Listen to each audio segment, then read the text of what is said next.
I'm really honored to have a chance to kick off this series. I'm coming up now on almost on my fourth anniversary of starting in the role of chair and coming to Stanford. And over the past 4 years, I've had lots of opportunities to talk with all of you at faculty meetings and in other venues about comp plans and clinical commitments and lots of other exciting topics. But I have not yet had an opportunity to really share with you what's been an important part of my career and my life over the past decade and a half, and that's my research. And so hope to share some of that work with you tonight.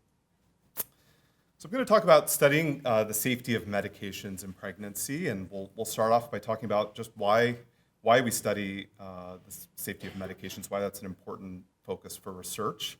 I'll talk about some of the approaches that are used to study the safety of medications, different study designs, and some of the work that our group has done in introducing new approaches.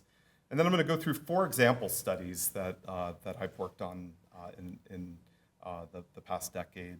The first 2 are interesting in that they resulted in changes to the labeling of medications by regulators, but in very different ways, and we'll get into how that story evolved. I'll then talk a bit about work we're doing currently on opioid use disorder treatments. Obviously, opioid use disorder in pregnancy is a major public health issue, and our group has been doing some of the work defining the most safe and effective ways to treat this condition in pregnancy. And then I'll close out talking about studying long-term neurodevelopmental outcomes following in utero exposures, and that's something that's become quite a hot topic with Make America Healthy Again and some of the work that Robert F. Kennedy has proposed to define the causes of autism. So why study the safety of medications? Well, the first is just medication use is incredibly common in pregnancy. If you look at a Medicaid population, about 80% are dispensed 1 or more prescriptions over the course of pregnancy. If you look at commercially insured patients, it's a bit less, but somewhere around 60%. So it's really common. And medications have been implicated in potentially causing a range of adverse pregnancy outcomes, including preterm delivery, preeclampsia, gestational diabetes, neonatal hypoglycemia, postpartum hemorrhage, just to name a few. But the complication that we are perhaps most concerned about, and this really originates after the thalidomide disaster, where pregnant patients were taking thalidomide to control nausea in pregnancy, is congenital malformations. And if you look at congenital malformations, the number of disability-adjusted life years that are lost associated with congenital malformations, it's a complication, a public health issue on the same order as stroke, COPD, HIV/AIDS, and chronic kidney disease. So really an important area to focus for study. Congenital malformations affect about 3% of births, but they account for 1 in 5 deaths in the first year of life and frequently lead to lifelong disability. And unfortunately, if we look at the data, data regarding the safety of medications is really lacking. There was a systematic review done a few years back where the authors identified the most commonly prescribed medications and then looked at their teratogenic risk and the quality of the data that underlie the assessment of that risk. And they found of the 54 most commonly used medications, only 2 had what was deemed good to excellent data regarding teratogenic risk. A further 18 had what was termed fair to good data, meaning 34 of the 54 most commonly used medications, the quality of the data regarding the safety in pregnancy is graded as less than fair in quality. And it's important because it not only informs whether medications can be used during pregnancy, but also whether they can be used in women of reproductive age. We know in the US about half of all pregnancies are unplanned, and so there's concern that if patients take a medication that is dangerous to use early in pregnancy, they may continue to use it once they become pregnant before the pregnancy is recognized and their obstetrician can stop the medication. So this really then leads to the question, well, how can the safety of medications be studied? And really, in evaluating the causal impact of any medical intervention, the ideal approach would be to do an RCT. But in doing these kinds of studies in pregnancy are really ethically challenging. It's hard to consent patients to take medications where the safety is unknown. And perhaps even more important, it's generally not feasible to generate safety data because The exposures, the medication exposures, are relatively rare, and the outcomes, like congenital malformations, are rare but highly clinically consequential. So we're generally going to need to rely on observational data to generate data regarding safety. Historically, the major approach to evaluating the safety of medications in pregnancy was registries.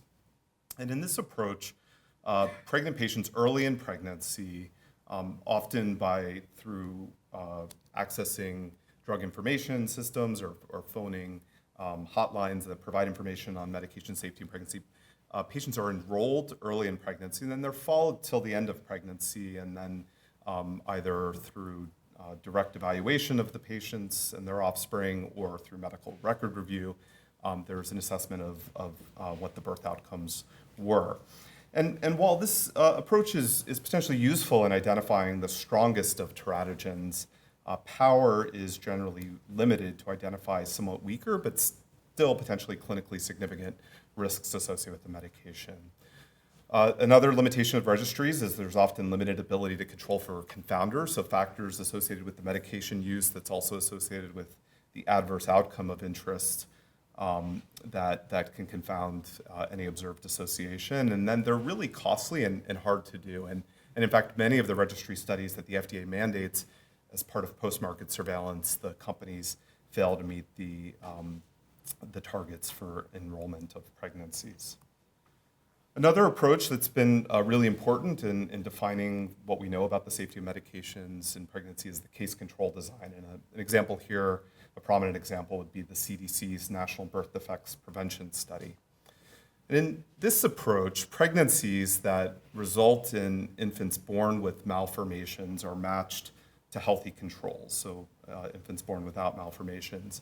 And then women are interviewed retrospectively following birth about their pregnancy exposures and up to 2 years after birth.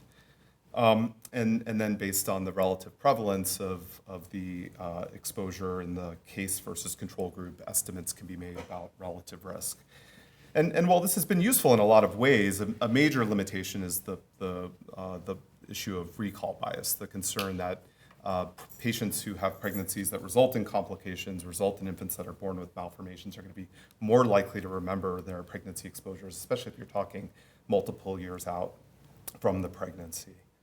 The case control design is also limited in that it can't estimate risk differences. It can estimate relative risks, but not risk differences, which is really important if you're thinking about weighing the risks and benefits of a medication. And then there's also limited ability to control for confounders often with these data sets. And like registries, they're quite costly to conduct because patients have to be enrolled and interviewed directly. So there's been growing interest in studying drug safety in pregnancy by conducting cohort studies nested in healthcare utilization data, the data that's generated in the routine provision and billing for healthcare services. And our group has been very involved over the past decade in developing approaches to use these data in a robust manner to evaluate the safety of medications.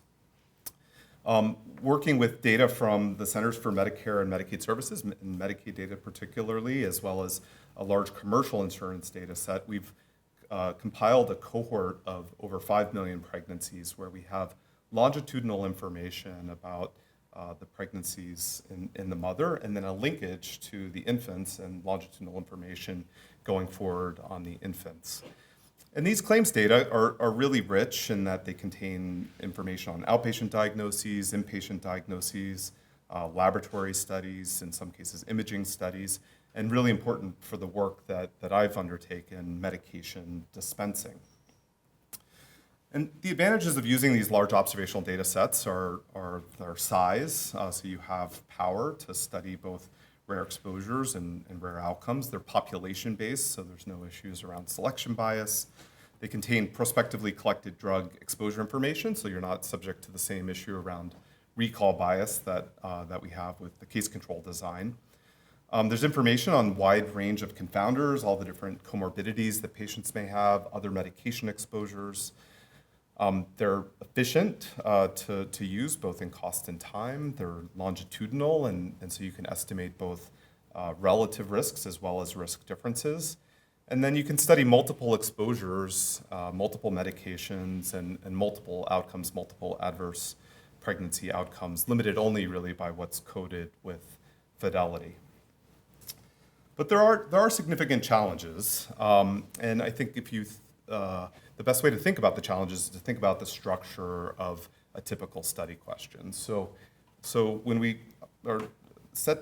undertake a study, we're generally interested in defining the causal effect of exposure to some medication at a key time point during pregnancy on some pregnancy outcome. For example, we might be interested in studying the safety of metformin used during the first trimester and the risk of congenital heart defects.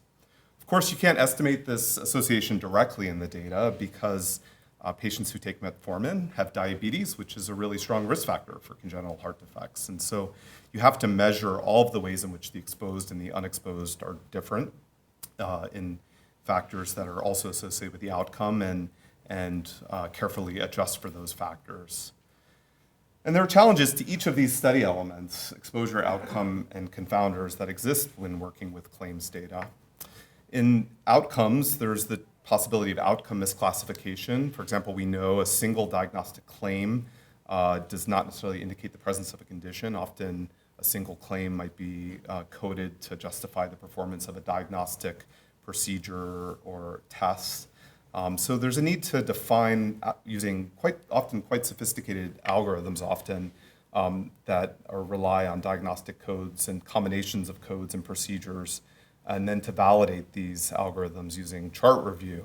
And in general, we aim for high specificity with the notion that if we define the outcome with high specificity, even with potentially somewhat limited sensitivity, this will yield unbiased relative risk estimates.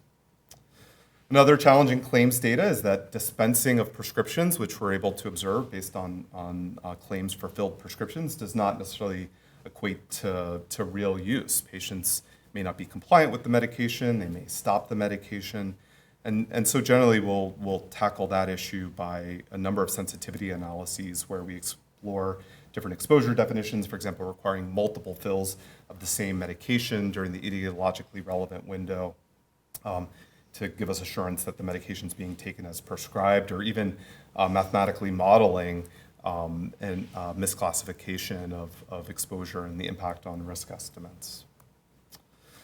Another major challenge is around confounders, so really characterizing the ways in which exposed and unexposed are different with respect to factors associated with the outcome. And in claims data, we try to overcome this through the generous inclusion of not only known confounders, but also markers of severity or proxies for particular confounders. So not just the diagnosis of diabetes, for example, but also the medications patients are taking or their dose of insulin as a proxy for the severity of their diabetes. And there are even some automated machine learning type algorithms that are employed in this context to improve confounding control. And then we perform a whole range of sensitivity analyses, going to external data sets to help calibrate our propensity score, doing mathematical modeling around the potential impact of missing confounders, or evaluating negative controls, so an exposure that has a confounding structure similar to our primary exposure, but that's not thought to be associated with the outcome that we can test how well we're doing with controlling for confounding. So that's a little bit of background of why we study the safety of medications in pregnancy, some of the methods that are used, and some of the approaches that we've used using claims data. And now going to show how these approaches have been applied in particular studies. And the first study I want to talk about is a study we did evaluating the risk of congenital malformations associated with statin use. And historically, statins were considered FDA Category X, meaning they were considered absolutely contraindicated for use in pregnancy. And this was based on animal data showing the potential for toxicity as well as the known role of cholesterol biosynthesis in prenatal development. But the data at the time we did the study in humans were very few and had really mixed results. They were primarily, the data that existed were based on registries, small cohort studies that were not well controlled, and spontaneous reports. And this was an important question because, again, it informs whether statins can be safely used in women of reproductive age who may become pregnant while taking the statins and have inadvertent exposure early in pregnancy. And then a second reason was there's growing interest in some animal model research suggesting that statins, by their pleiotropic effects on endothelium, may have a potential use in preventing preeclampsia. And there was interest in moving into human trials to study that question. So we did this study that was published in the BMJ back in 2015. And at the time, we were working with nationwide Medicaid data that where the cohort size was around 890,000. And of these, 1,152 were statin exposed in the first trimester. So we were able to leverage the large size of the database to identify this pretty rare exposure during the first trimester.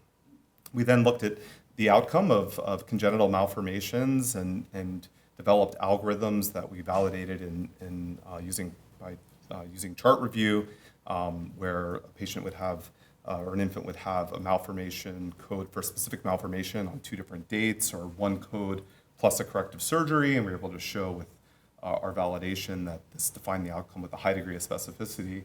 And then drawing on the richness of the claims, we were able to define a whole range of potential confounders, patient demographic characteristics, diagnoses, medications, even healthcare utilization, which could be used as a proxy for general health status.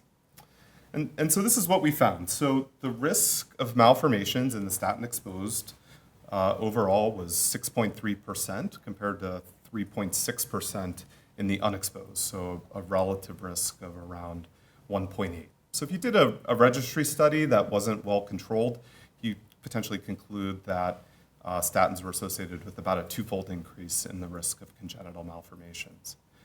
When we adjusted just for diabetes, which we expected to be really one of the strongest confounders given the strong association with statin use and metabolic disease, as well as congenital malformations, the risk estimate attenuated.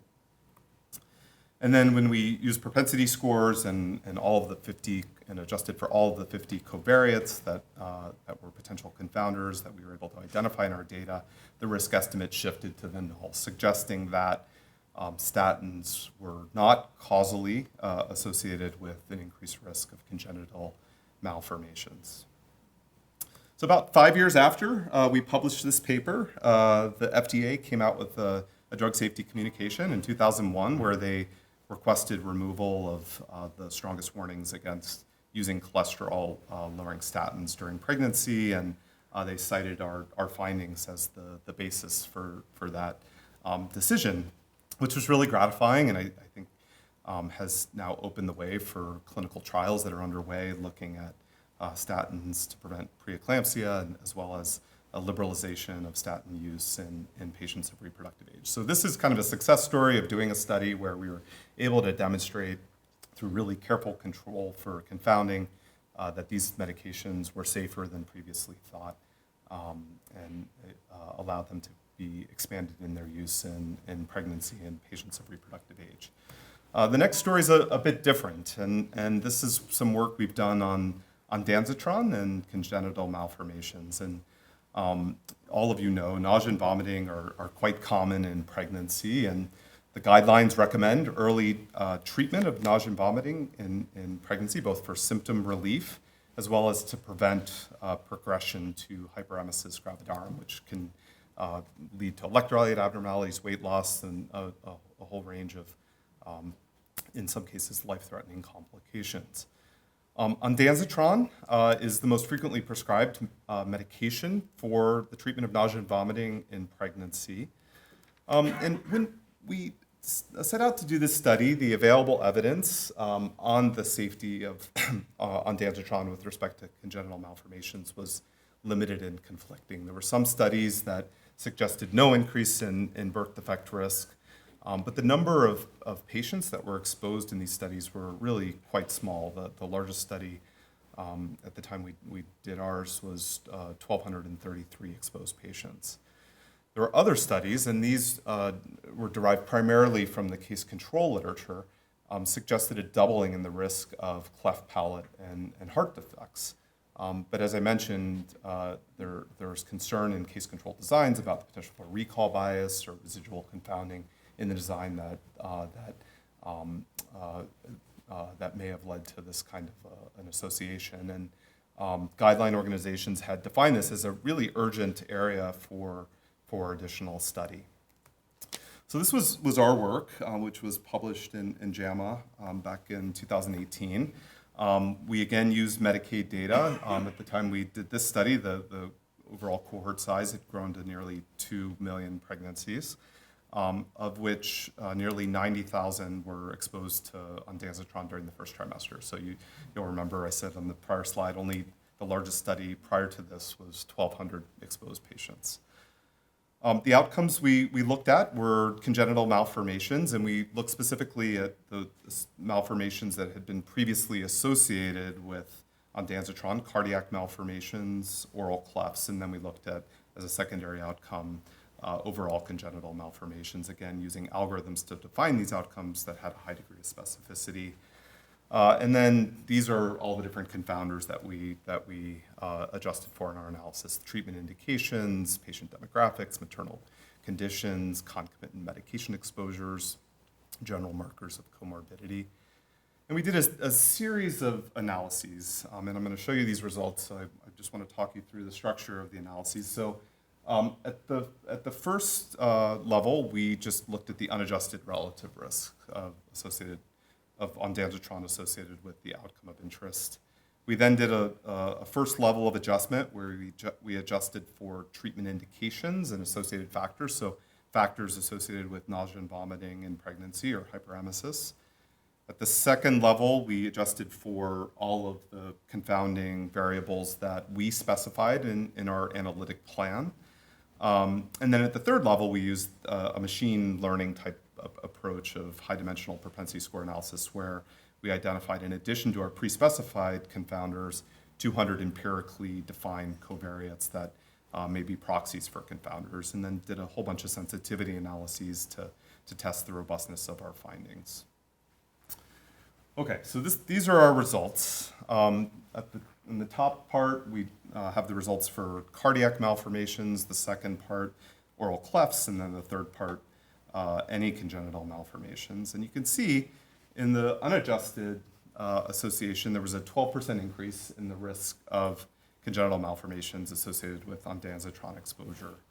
But when we fully controlled for all the confounders in our data set, the risk estimate shifted to the null, suggesting that ondansetron was not causally associated with cardiac malformations. Similarly, when we looked at any congenital malformation overall, there was an 18% increase in the risk, but that risk estimate attenuated to the null when we adjusted for all confounding factors. However, when we looked at oral clefts, there was a 26% increase in the risk of oral clefts, and that persisted across all of the levels of adjustment.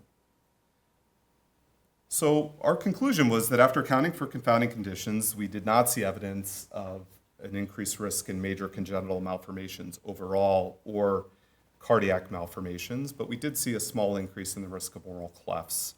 Our risk estimate was considerably smaller than what had been associated in or described in the case control studies. We showed a 25% increase in risk, which translates to 3 additional cases of oral clefts for every 10,000 women treated. And these findings held up across all the different sensitivity analyses that we conducted. So our interpretation in the discussion section was really that these are generally reassuring findings for patients and physicians, that while there is this small increase in oral clefts, some of the most serious malformations, cardiac malformations, we did not see an increase in risk. And when we looked at malformations overall, there was also not an increase in risk. And the absolute increase in risk of oral clefts was very small. Interestingly, a year after we published the study, the European Medicines Agency asked for manufacturers of ondansetron to change their label to include the information for our study on the increased risk of oral clefts. And in fact, they went so far as to say that ondansetron should not be used in the first trimester, that the label should be changed to contraindicate ondansetron for use early in pregnancy. And of course, this led to a great deal of concern on the part of patient advocacy and professional groups who noted that ondansetron is among the most effective antiemetics, and we and others tried to make the point to the EMA that this was an overstep, but the EMA really dug in, and this continues to be what's on the label.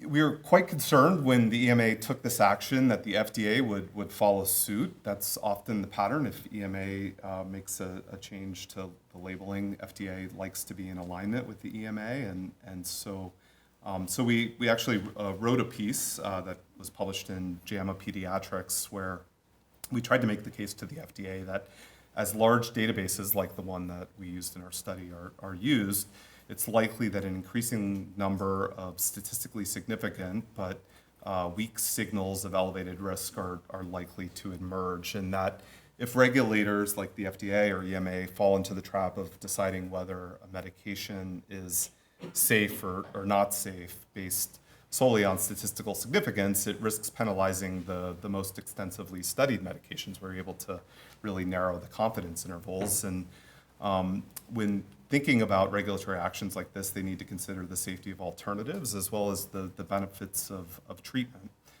And our argument was that generally regulators and the FDA should not respond by contraindicating drugs like ondansetron, but rather work to communicate potential risk to patients and clinicians that would allow for individualized deliberation around risks and benefits. You know, if you think about pregnant patients, there's lots of things that they do that confer some risk, right? Getting in a car and could confer some increase in risk. And so it really needs to be an individualized decision that is weighing what's known about the safety, but also the benefits of treatment. Around the time of this controversy, the folks at Rotunda Hospital in Dublin created this infographic, which I think was really nice in illustrating the magnitude of the increased risk associated with the use of ondansetron. And I think as communicating risk to patients is sometimes a challenging thing to do, and I think this is a really nice example of how we might be able to communicate with patients effectively around this kind of risk. So those are my two stories about our work and regulators. And I'm going to switch gears a little bit now and talk about work that we've done on opioid use disorder in pregnancy. This is obviously a really important public health issue in our country. The most recent estimates are that 15 out of every 1,000 pregnancies in the United States is complicated by a patient having an opioid use disorder. And the standard of care for patients with opioid use disorder is medication-assisted treatment. So methadone or buprenorphine, and there are good data to show that being on either methadone or buprenorphine increases engagement with prenatal care, reduces the risk of preterm birth, reduces the return to opioid use during pregnancy, and importantly, reduces maternal overdose risk. But there are important differences, as you all know better than most, between methadone and buprenorphine. Methadone is a pure mu agonist, buprenorphine a partial agonist, so there's different pharmacologic properties. There's also differences in approach to administration. Patients who are on methadone have to go to a methadone clinic on a regular basis to receive their dose, whereas buprenorphine is a prescription that patients can take home with them.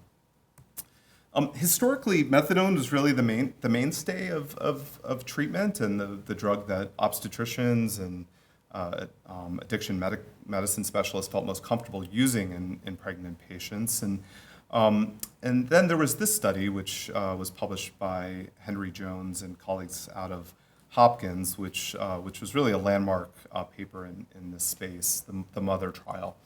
And in this trial, they randomized patients with opioid use disorder to either methadone or buprenorphine treatment during pregnancy, and then evaluated neonatal and maternal outcomes in those that they were able to follow to delivery.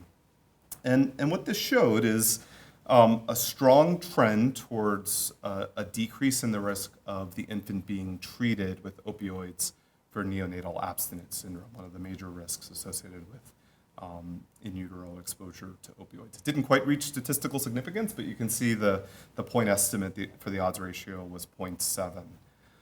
And then they showed for those that were treated, the peak NAS score, the total amount of morphine used, and the duration of treatment for NAS were all significantly lower in the buprenorphine group relative to the methadone group.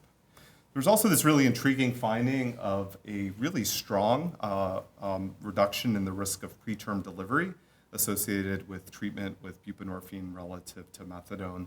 But you can see the confidence intervals are really wide there, so it wasn't at all conclusive on that outcome. So the MOTHER trial really established buprenorphine as an alternative to methadone for use in pregnancy. But this study had a number of really important limitations. And probably the most important limitation was there was differential loss to follow-up. Treatments were discontinued in a higher proportion of the buprenorphine group, 33% versus the methadone group, which could result in the buprenorphine treatment appearing more effective and lower risk than methadone. And then, as I pointed out in the last slide, the comparative safety estimates were really imprecise for many of the important outcomes. So guideline organizations recommended both medications as reasonable alternatives, but called for further study into the comparative safety and effectiveness and as a really important research gap. So we set out to try to address some of these limitations, and this was a study. The first author was Elizabeth Suarez, who was a postdoc with us at the time and is now an assistant professor at Rutgers.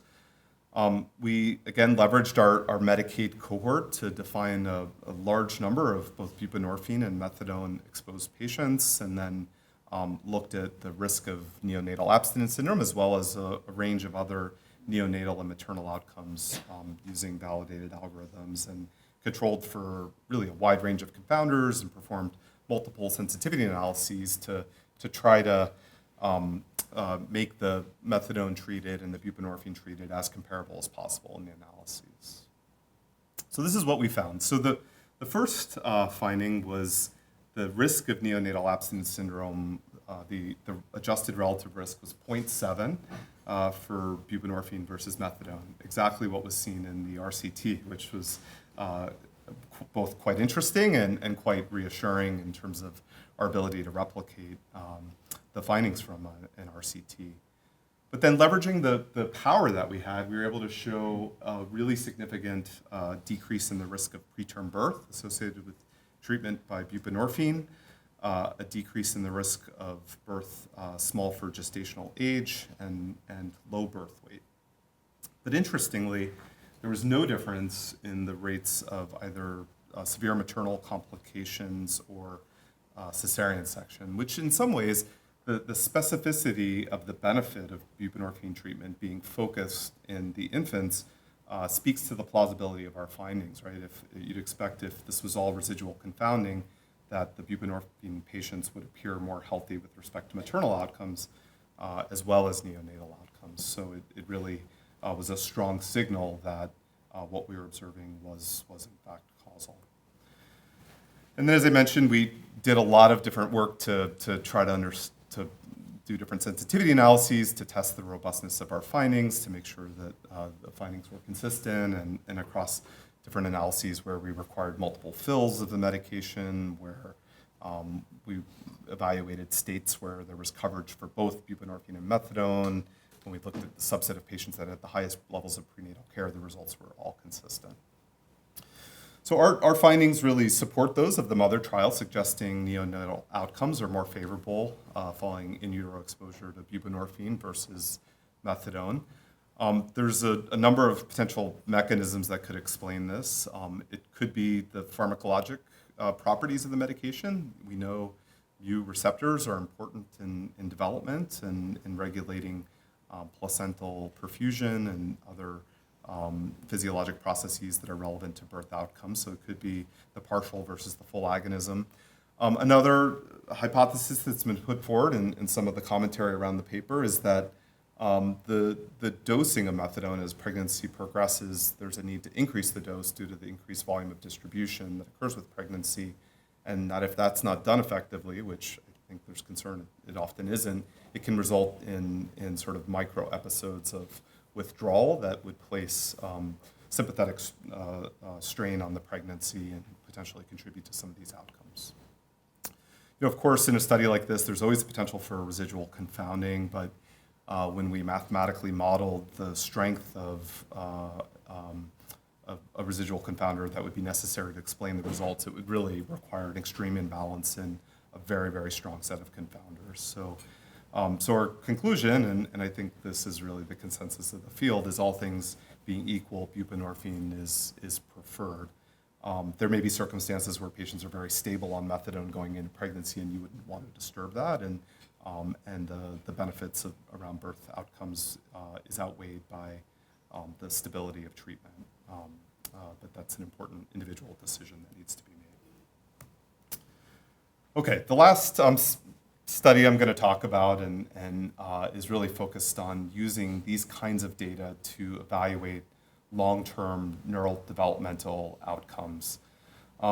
There's emerging data on potential risks of adverse neurodevelopmental outcomes associated with a range of different medication exposures. Different psychotropic medications have been implicated with higher risk of neurodevelopmental disorders, some anti-epileptic medications. But these are super challenging questions to study using the kinds of data I described because of strong confounding by indication, by environmental factors, socioeconomic factors, lifestyle, and other things that are just not well measured in claims data or really any data source. And so this is a space where I think there's been a need for novel thinking, novel approaches, and our group has tried to help with that. So the example study I'm going to present is some work we did on oxytocin and autism.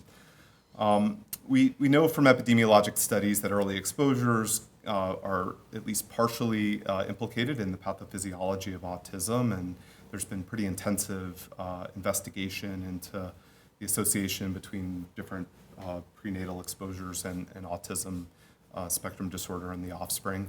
Oxytocin was put forward as a potential exposure of interest given its key role in social function and cognition, and which are compromised in autism, and as well as the known use or the regular use to induce and augment labor at the time of delivery. So the hypothesis had been put forward that in utero exposure to oxytocin around the time of delivery might cause downregulation of oxytocin receptors that could create a predisposition to autism spectrum disorder. And this hypothesis really came to the fore with this paper in JAMA Pediatrics that was published about 10 years ago. And in this paper, the authors linked information on over 600 births that occurred in the state of North Carolina to educational records in the state, and identified cases of autism based on an autism exceptionality designation in the educational records. And they found that after adjusting for the confounders that they captured in their data, induction of labor and presumably oxytocin exposure associated with that was associated with an increased risk of autism, with a relative risk of 1.27. And as you can imagine, anything that associated a common pregnancy exposure with an outcome like autism is going to get a lot of attention in the news. And these are some of the headlines that came out around the time that this study was published. I remember I was working on L&D, doing OB anesthesia at MGH at the time that the study was published, and we were seeing patients coming in with birth plans specifying that they didn't want to be induced, have their labor induced due to concern about potential risk for autism. And in fact, the American College of Obstetricians and Gynecologists came out with a committee opinion not long after this paper was published, acknowledging the study, but also arguing against a change in current guidance regarding counseling and indications for and methods of labor induction, noting that avoiding induction might lead to more stillbirths, cesareans, or other adverse effects on both maternal and neonatal health. So I was pretty skeptical when I saw this study in JAMA Peds and the idea that just this short exposure to oxytocin around the time of delivery would have this such a profound impact on the risk of as complex a disorder as autism. And so we set out to try to do a better study. And to do the study, I ended up collaborating with investigators from the Karolinska Institute in Sweden. And we used Swedish nationwide population registry data. So in the Scandinavian countries, they have really fantastic healthcare data resources because of their universal healthcare approach, where they basically capture all of the diagnoses that patients have from birth to death. And there's also lots of linkages that you can create with that those registries to define family relationships, to define socioeconomic factors. It's a really, really rich resource for epidemiologic research. So we defined a study population in Sweden of infants born between 1992 and 2001, and then defined family relationships using the family register.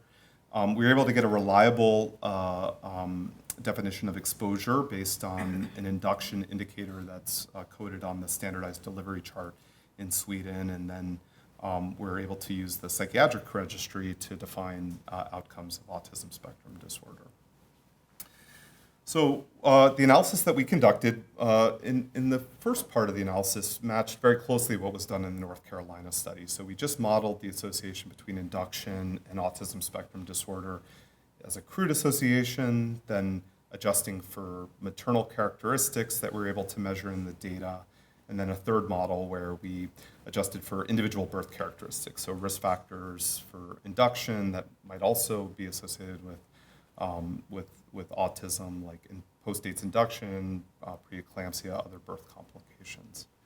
But then what we did that was novel and as you can see was important when I share the results is we did a sibling-based analysis. So we did a fourth model where we ran a fixed effects model in which the underlying hazard is allowed to vary between mothers, but is fixed for all births to the same mother. So in this approach, the contrast is made within siblings. So we're comparing siblings born to the same mother, one pregnancy where the labor was induced and one where it wasn't.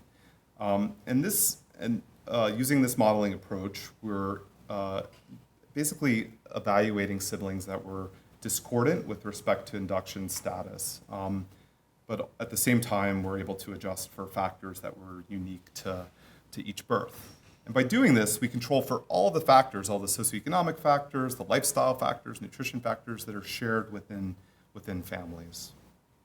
And so this is what we found. So we had a crude association very similar to what was found in the North Carolina study, a 27% increase in the risk of autism spectrum disorder associated with induction of labor. When we adjusted for the stable maternal characteristics measured in the data, the risk estimate was unchanged. There was a little bit of attenuation when we adjusted for some of these birth complications that are reasons for induction. But then when we did the contrast within siblings, the risk estimate shifted to the null, suggesting that this is not a causal effect of induction, but is due to unmeasured confounders that are shared within siblings, providing really reassuring data that this is very unlikely to be a causal effect. So examining the long-term impact of medications in pregnancy is an area that we're really active in. It's, again, something that's getting a lot of attention in the news with RFK's work to understand the causes of autism. But doing this in a really careful and robust manner is, I think, a really important direction for the field of pharmacoepidemiology in pregnancy. So I'm going to just wrap up by a few concluding thoughts. So there are situations, and this is one of them, where really our practice is going to be best guided by observational studies, where RCTs are not going to be possible, and where carefully conducted observational data are going to be what we have to guide our practice. And this is particularly true in pregnancy, where data regarding the safety of medications has been lacking. As we do these studies, there's a need for really meticulous attention to study design and analysis to avoid generating signals that are unnecessarily concerning to patients, but also signals that are or results that are unnecessary or inappropriately reassuring. So really careful attention to getting the results right. And conclude by just saying this is a place where getting it right is important. This is really what I would consider high-stakes epidemiology, as the results can impact on the treatment of millions due to changes in labels. So I want to just acknowledge my partners in this work over the past 15 years, Krista Hybrex at Harvard Medical School, Sonia Hernandez Diaz. I continue to collaborate with them by Zoom, and they've been really wonderful research partners. One of the best things about doing research is just the opportunity to collaborate with lots of really smart, talented people working on complicated problems. And this is a word cloud just showing all of the different co-authors that I've had that ChatGPT was able to create with a couple of keystrokes. So thank you so much for your attention.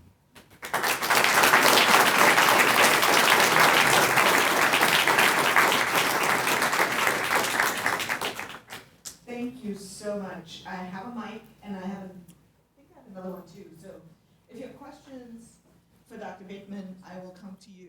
Okay. I got you. And then pass that to... Well, great work, and amazing to see how consequential all of these are in the real world. I'm intrigued by the relationship between us and Europe. You mentioned that the FDA sometimes follows guidance from EMA. I was wondering if you have any speculations about why that is the case. And related to that, I wonder if in any of your studies you have tried to bridge data from here to the EU data, especially the Scandinavian data that you showed. Yeah, it's a good question. I think the regulators across the high-income countries like to generally be aligned. I mean, it creates a lot of confusion if the EMA is saying a medication is contraindicated in pregnancy, and then in the US, there's not that same guidance. So, there's a community of regulators. They get together at the same meetings, they talk, and I think there's generally a goal of being relatively aligned. We have actually done a number of studies where we pulled data with the Scandinavian countries, and particularly when we're trying to work through rare medication exposure, so things that are not frequently used, where we need the power of multiple countries. And we've about 6 or 7 years ago formed the INPRESS consortium, where the 5 Scandinavian countries, Finland, Iceland, Sweden, Norway, and Denmark, pool their data with our data from the US as well as data from Australia to do some of these studies. And it's been a really good way to work through some of these rare exposures, rare outcomes. Thanks for an interesting talk. When I see a lot of these large studies, I often wonder if there's confounders that we're missing. And I think it was really interesting to see the last paper, because someone published something thinking they did a pretty good job, tried to control for a lot of confounders, found an effect, and then you did another even more sort of elaborate way of controlling, and that disappeared. And so I'm left thinking, how can we know, or how can we best guess when we've done enough and that we don't need to do even more controlling to make sure? No, it's a really important question. And I think if you look at the papers that come out of our group, a lot of what we're doing is lots of sensitivity analyses to try to push on that very question. So if we mathematically model what a missing confounder would need to look like to explain the results, we pull in lots of proxies that might be able to better capture the ways in which exposed and unexposed are different. I think the issue around confounding is really the fundamental challenge of observational research, and making causal claims. And the best done studies are really focused on ways of addressing that. Great presentations. As we talk about confounding by indication, concern is whether someone's being given a drug plus Mm-hmm. pregnancies associated with large majority of people. It's not until it gets to a certain point that doctors necessarily get understood. Does the database actually have data on us? Yeah, I mean, we end up relying, there aren't like standardized clinical scales that we're able to rely on, but we are able to identify proxies. So admission for hyperemesis or electrolyte abnormalities. Often we'll do studies where we have active comparators, so patients who have the same indication where they've received one treatment or the other, where the more relevant question is really the comparative safety of the available treatment options rather than an unexposed control. I think it's similar to Will's question, is at the end, when you get your results, you have to think about what are the potential unmeasured confounders, and disease severity could be one such unmeasured confounder, and how likely is that to explain your results? And it's a key part of the interpretation of these kinds of studies. Yeah, that's great talk, and obviously a great corpus of work. I kind of wanted to follow up a little bit on Will's question, just the notion that in the last study, the inferences really changed with this like natural experiment that you were able to perform. And in the absence of that, the conclusions would have been very different. So and I think some of that may be confounding, but others may be, selection bias, like other collider, like everything, right, that can come into these epi studies aside from confounding. So what then, like, how do you think about for studies, let's say in the Medicaid data set, where you might not have these natural experiments? What's then the bar for needing to do them, for needing to find other data sets to replicate? Yeah, I think the neurodevelopmental outcomes, that's a particularly complex area because there's so many factors that we know are going to be important confounders that are just not well captured. And so sibling design has become a really important approach in trying to define causal effects in this space.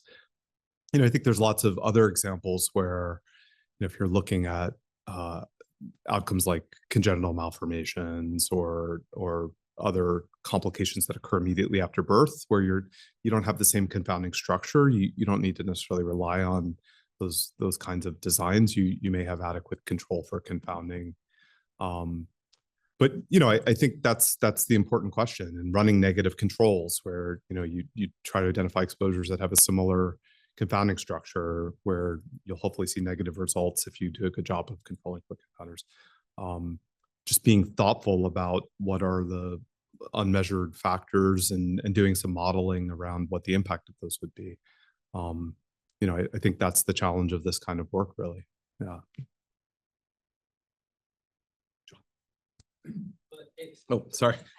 I think Sean has been Professor. I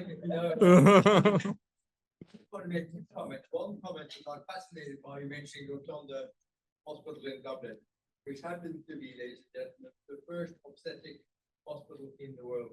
Oh. My second point is I was fascinated by autism studies.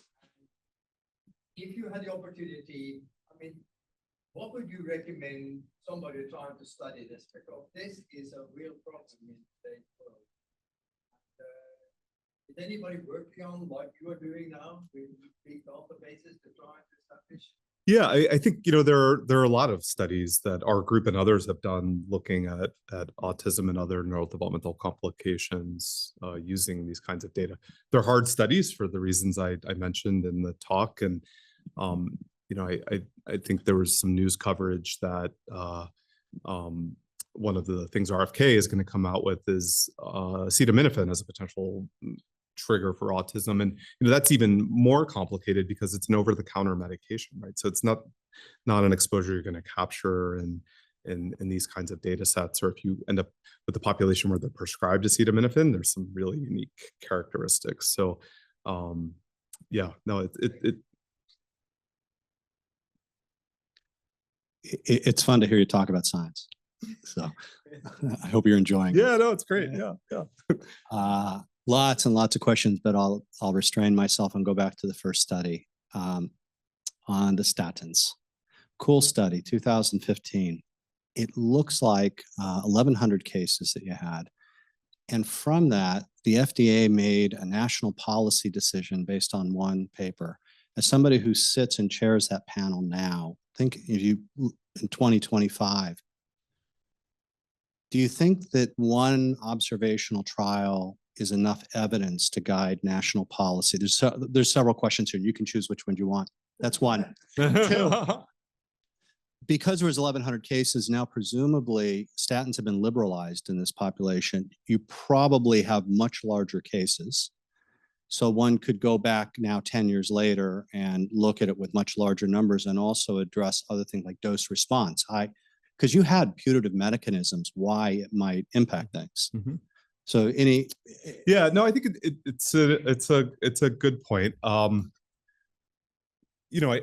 They were cautious in the way the label change was discussed and said that for most patients the drug should be stopped. I don't think they were promoting its regular use in pregnancy, and so I think they were appropriately cautious. But it's an important medication, and for patients that have familial hypercholesterolemia or other high risk conditions that are of reproductive age, and I think there's also some mechanistic explanations why statins may not be as problematic as was earlier.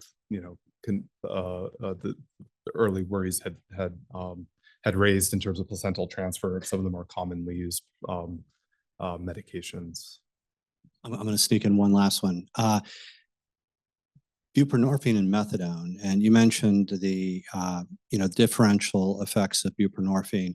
Methadone also has weak NMDA antagonism. A paper came out in the last couple of years on neurodevelopmental effects of buprenorphine versus methadone and showed that the NMDA antagonism of methadone suppresses neural network connections in the developing brain. Do you think that could be another putative mechanism? And second part to that is, since you're now looking at longer term outcomes, would a hypothesis be that in that group they might have worse neural? Yeah, so that study is under review as we speak. The comparative safety with respect to neurodevelopmental outcomes, and yeah, that's a good thought that there are other NMDA or other pharmacologic effects of methadone that may also be implicated. There's someone waiting that can't be seen. Thank you, Dr. Bateman. I'm curious if looking at some of the studies where you're seeing effects of, like the statins and the Zofran use and live births are the group that you're studying, do you worry you're missing an effect size from pregnancies that did not result in live birth and use those medications? Yeah, that is a terrific question. And not a detail that I didn't get into, but one of the sensitivity analyses that we do is to model the impact of differential rates of live births and the way in which that could impact on the risk ratio. So in general, if there's not differential rates of live births, which is a pretty reasonable assumption in most circumstances, then it won't impact on the results. But there are some circumstances where it could play a role. So it's a great, an important point. Okay. No, well, first of all, thank you. That was a fantastic lecture and just a really wonderful sort of story through a number of different clinical questions. And I think where my brain goes when I hear these things is thinking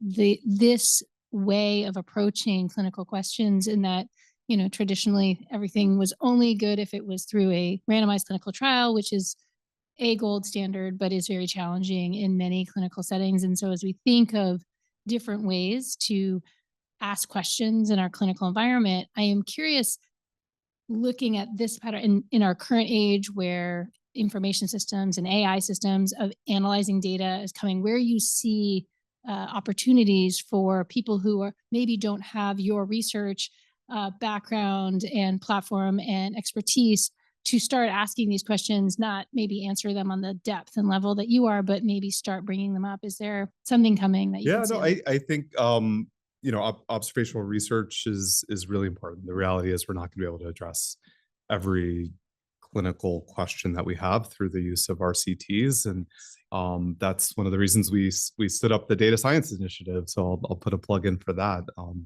Reach out to Nima if you have questions. I mean, we want to have infrastructure in the department that allows people to bring the clinical questions that they have that can be answered with these kinds of data. Question. We'll take, I see 3 hands. I'm going to start with Brees, then Brendan, and then Anita. Everybody else gets to enjoy questions and answers along with food. Because I'm standing in the way of food. So those are the 3 people, and then we'll do.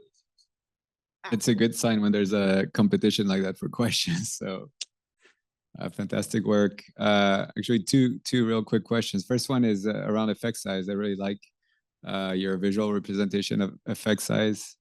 I'd love to steal your slide. But so in your, in your words or in your thinking, what's a relevant effect size? At which point does it become scary? And then the other question is more for the first 2 studies. You mentioned the maternal, the neonatal outcomes, but what was there an association with preterm birth and preeclampsia for statins? And yeah, it's to your second question. It's an interesting question. We haven't worked on that yet. I think it's an interesting question whether we could explore some of the potential benefits in preventing preeclampsia. I think one of the challenges is patients who are on statins, at least at the time this study was done, would generally be off them by the end of the first trimester. So, if there's benefits around endothelial function, it probably requires later exposure. I think the first question is a challenging one. I think it's something that the field of drug safety in pregnancy, really drug safety in any context, needs to grapple with more. And a lot is going to depend on the benefits of the medication, how secure we are in our understanding of risks, clear communication with the patients. And there's a lot of studies that have been published, but unfortunately not a lot of work in necessarily how to translate those in ways that are intuitive to patients or physicians even. So I think big opportunity there. So thanks for an excellent talk. I have one question with 8 parts to it. No, my question is more about the trimester of exposure. So as you know, it's a continuum, especially neural development that continues even beyond the trimesters. So I noticed most of your studies were focused on the first trimester. Yeah, for congenital malformations, for neural developmental outcomes, our primary exposure window is typically in the second half of pregnancy, where there seems to be the most kind of synaptogenesis and other neural developmental processes. But for a lot of these exposures, the etiologic or outcomes of the etiologically relevant window is not well defined, and so we do a lot of work exploring different exposure windows. All right, the raffle. Yes. Wait, Anita has Oh, sorry, Anita. And then we'll do the raffle. Okay, everyone else hold your questions till food. Okay, go.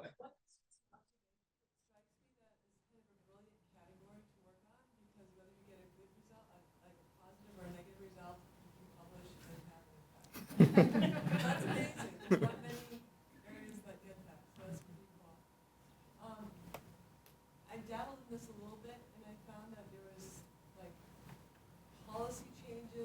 big economic changes that could change what was happening and would affect the database in a way that I wasn't medically relevant, but had a huge impact on what was going on. Do you have people that inform your sets that help you think about those kinds of odd confounders that might be ahead?